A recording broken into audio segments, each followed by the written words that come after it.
Hello and welcome to FPS Creator Classics.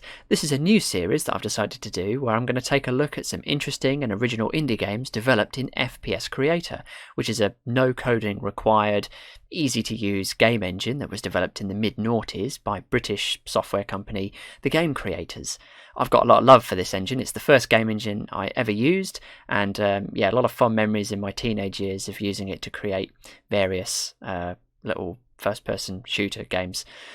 And today we're going to be taking a look at one of the most important games, I think, that was ever made in the engine. This is Beyond Life, developed by Wehtam. I think that's his... I'm not really sure how to pronounce his name, actually. His real name is Matthew Crowd. And Wehtam, I only realised literally today when I was researching for this, it's Matthew spelt backwards. Who'd have thunk it? Anyway, this is a competition-winning game, and it can still be downloaded and played today. I'm going to put a link in the description where you can get hold of it. The thing about FPS Creator games is FPSC being a sort of Windows XP product. A lot of the kind of games don't really function anymore in Windows 10, but this one does. If you download it, you'll find a setup ini, and if you double click that, you can add in a couple of lines here to get your screen resolution in. By default, it will just play at, I think, 1024 by 768, so not particularly high res. Having said that, this was made in version 1 of FPS Creator, so it doesn't have the best graphics, it doesn't have anti-aliasing, so yeah, you are literally looking at the vanilla version of the product. Anyway, so once you've inputted those two lines, you should be pretty much good to go. So we're going to jump right in and take a look.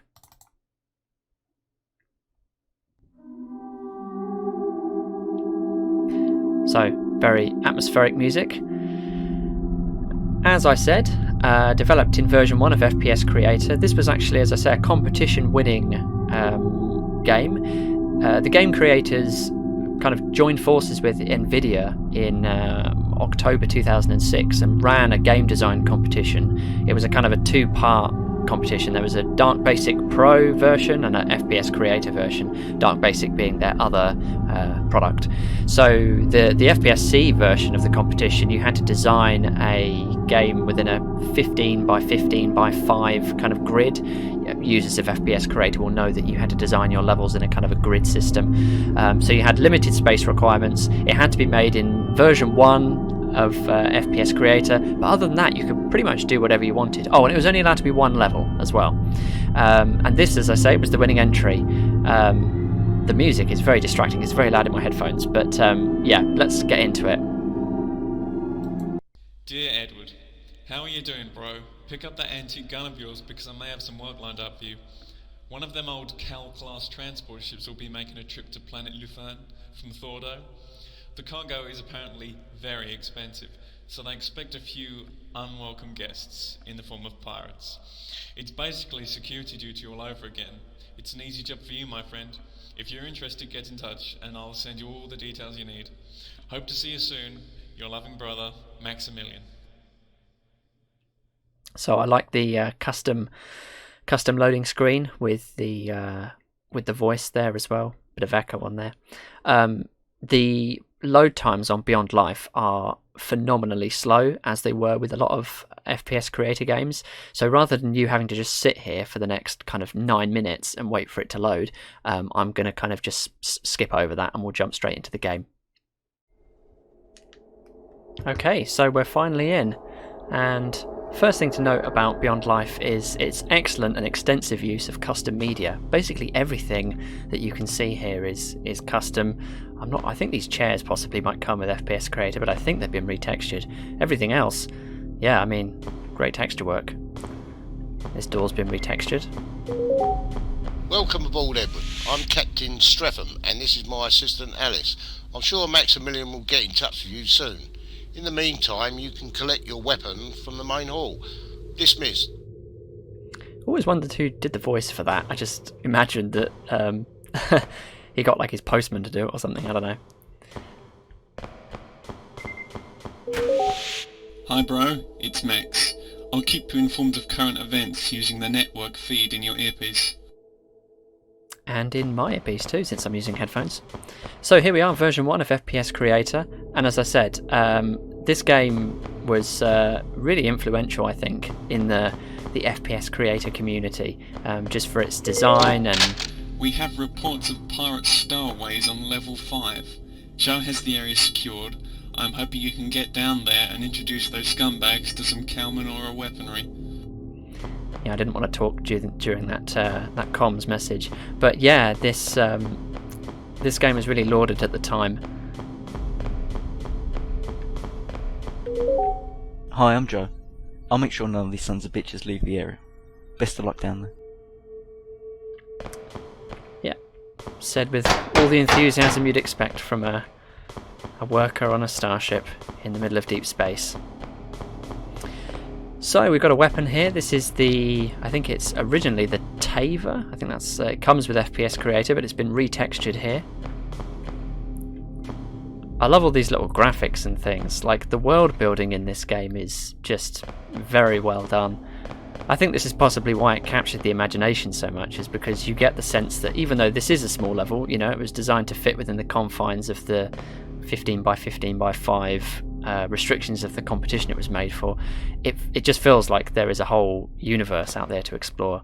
Even little bits of flavor text like this. What is this? Heavy lifting. Please remember to bend your knees rather than your back. It's just little things like that are just kind of, you know, they bring it to life a bit more. It appears they've taken out the lift and joining door. You'll have to find a way to get in there, bro. Okay, so we have a choice of 2 doorways. This one is lit, which is normally a kind of a sign that there's something to see here first. Okay, so I'm assuming we have to get up there. Cool, right, this is going to be a stacking challenge, isn't it? I need to find some boxes. I'm not sure if I can... These look too heavy, I don't think I can pick these up. Oh, but I can zoom in, that'll come in handy. Also the custom HUD as well, that's very nice, although you can see it's not really displaying correctly because this game would have been made for a 4x3 era of computing, and we're now in 16:9. I've just triggered something, just heard a little beep there. That's normally a... Can crew member 4 please go to the level 1 teleport facility in section 1? That's crew member 4, thank you. See, little things like that, the little radio messages are really helping to flesh out the world. Okay, so I'm assuming I can pick these up. How do I... Right, let's zoom in. No, that's put my... Okay, so if I put my weapon away, if I just right click, I can pick up some of those boxes. Cool, that's good to know.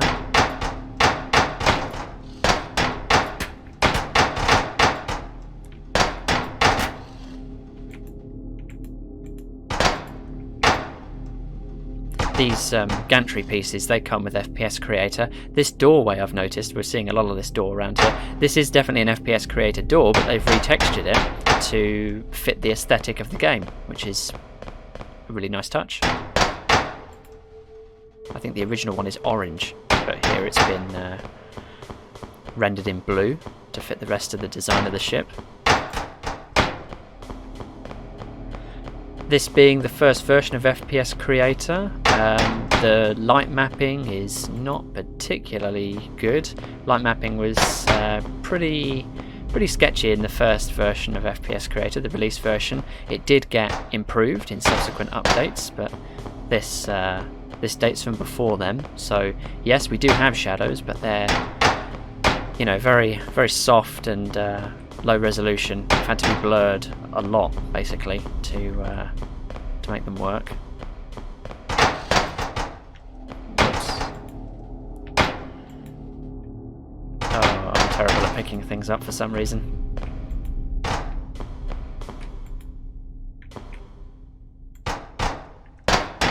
Will that do? Okay. Pirates are in your ship now, but you're welcome to the party. I like the sound work. Oh, this looks dangerous. I think I'll need a gun.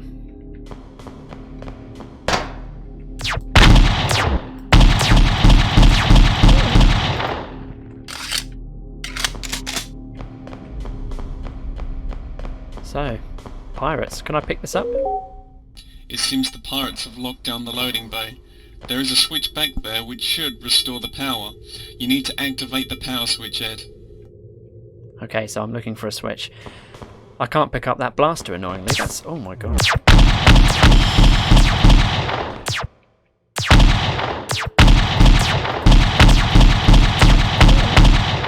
maybe those barrels might be... thought maybe those barrels might be explodable, but sadly not. Although it does say... do not expose them to extreme heat. So that tells me that these barrels are explodable, but this one didn't. Never mind.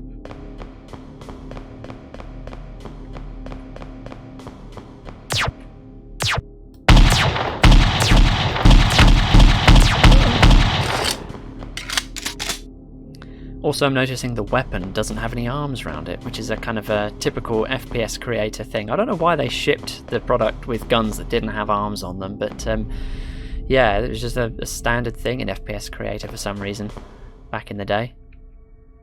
Okay, so E is not the thing to activate that switch. Maybe it's Enter? Great job, Ed. Well done and thanks. Now meet me at the level 1 teleporter. I have a confession to make. Oh, the plot thickens. Like I said, this is a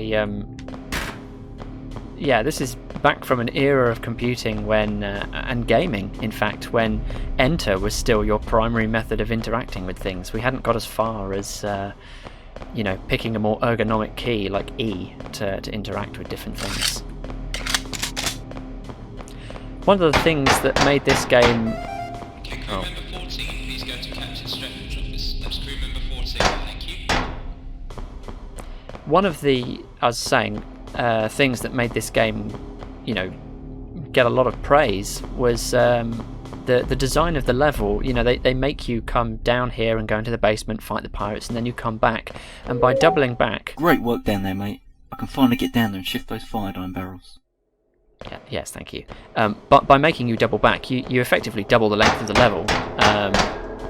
So the longer you spend in a game level, the more immersed you get into it. If that had just been, you know, shooting 5 pirates and that was it, it would be kind of a disappointment, I think. It would be a very short game. But this, you know, this lengthens out the level a little bit. Crew member 17, please go to the engineering facility reception. That's crew member 17, thank you. Right, where do I have to come to the teleporter? Is it? That's not a teleporter, is it? It's a news feed thing. Anyway.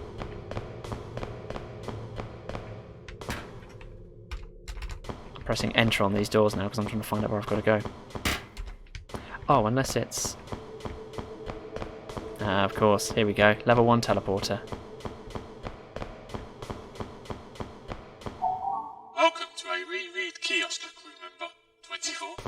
You have 0 credits remaining. Looks like I'm not reading any books today, although if I wanted to.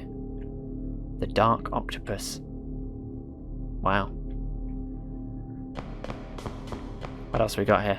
I love looking at all this stuff. You know, when developers take the time to put in, you know, little bits of you know, posters and books and things. As I say, they're doing it to bring the world to life, to add a bit of depth. But sometimes there's little bits of humour that can be found.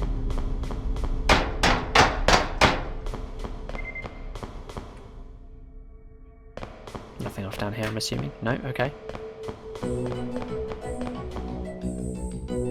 I'd totally forgotten about this. Very cool. The animated textures particularly, you didn't see a lot of that in the early days of FPS Creator. I think this is before the DLC packs, so not even the animated sprite pack had come out yet.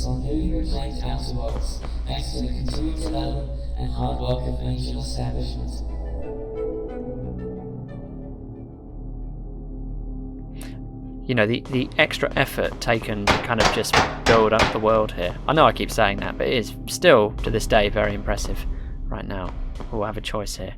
Let's go here.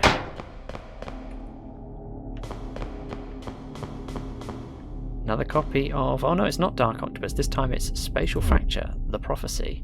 And we've also got The Greatest Mysteries in Space Volume 2. I've read Volume 1 myself. It was actually kind of lackluster. No, I'm kidding.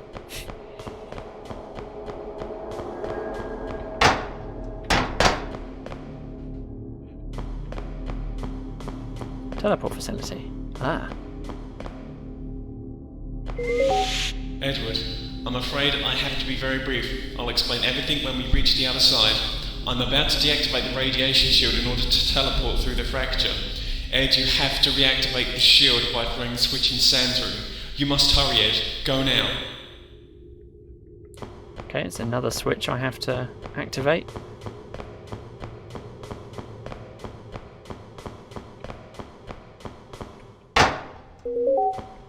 Welcome. I am the shield activation module. Instability is detected. Human, you must activate the shield at the front terminal. And I will do so. If I touch the screen to engage the shield, I bet it's press enter. Status. Okay. Human, you must provide power to the shield. You must redirect power using the terminal in the power control room. I've forgotten how good the sound design is in this. All the little kind of augmented voices. It's very cool.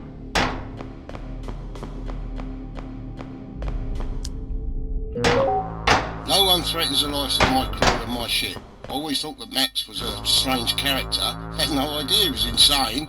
I'm going to take care of him and his accomplice. I'm assuming that means me.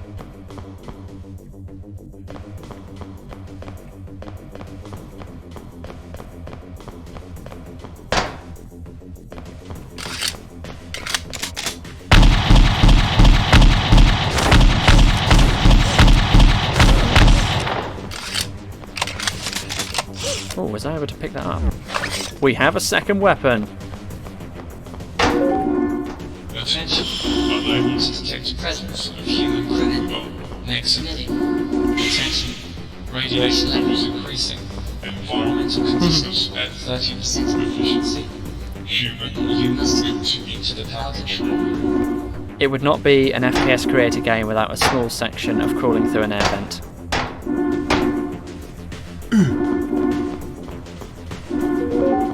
Sorry, Ed. I can't let you do this.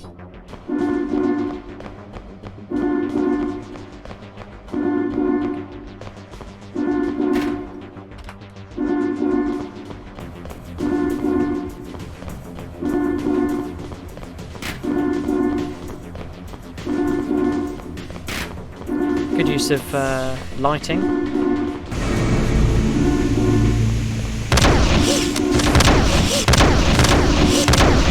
Headshot's not yet a thing, I don't think, in FPSC.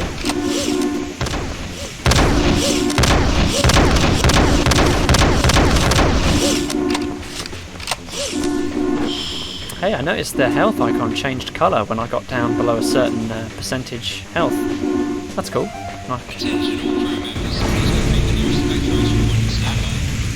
Shame about that fire, it looks, yeah, kind of not very good fire effects, sadly, but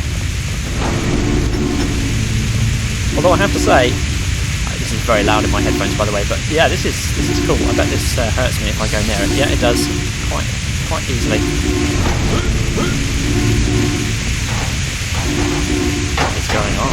The place is falling apart.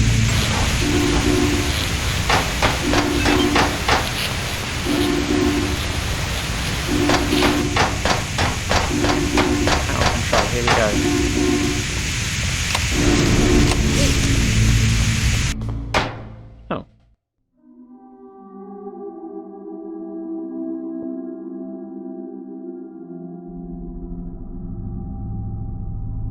Shield power restored. Ed, if you can hear me, everything has gone to plan. There is so much I need to tell you, and you'll witness many unexplainable things, but you must be brave, because I'm here and I always will be. We have much to do, you and I. These days are the beginning of an adventure which will change everything. Are you ready?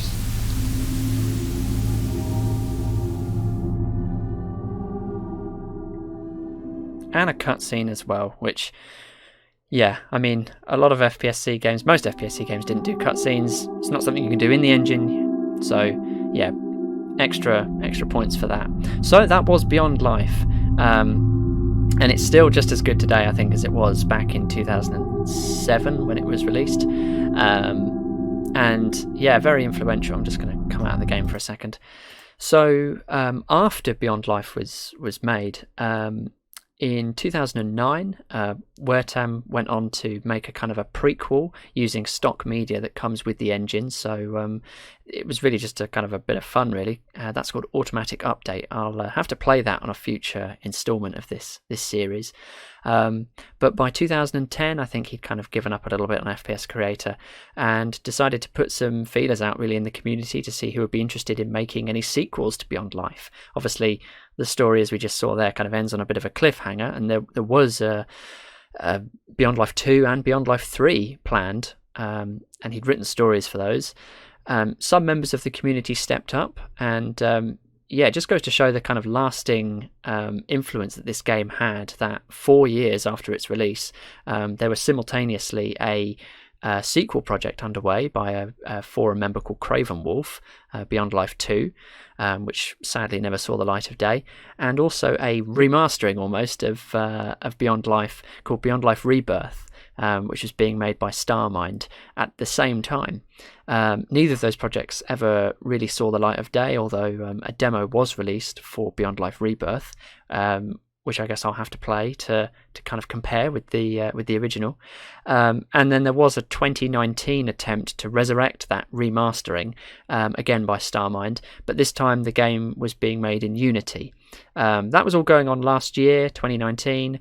Haven't heard anything on the forums since kind of October of last year, so I don't know if that project is still going ahead. But, if it ever does see the light of day, I know it's not an FPS Creator classic, but definitely one to kind of keep an eye on, because apparently there was even more to the story in Beyond Life 1 than what we were shown in that short demo. So that was Beyond Life. Thanks for watching, and tune in again next time for another indie game made in FPS Creator. Cheers.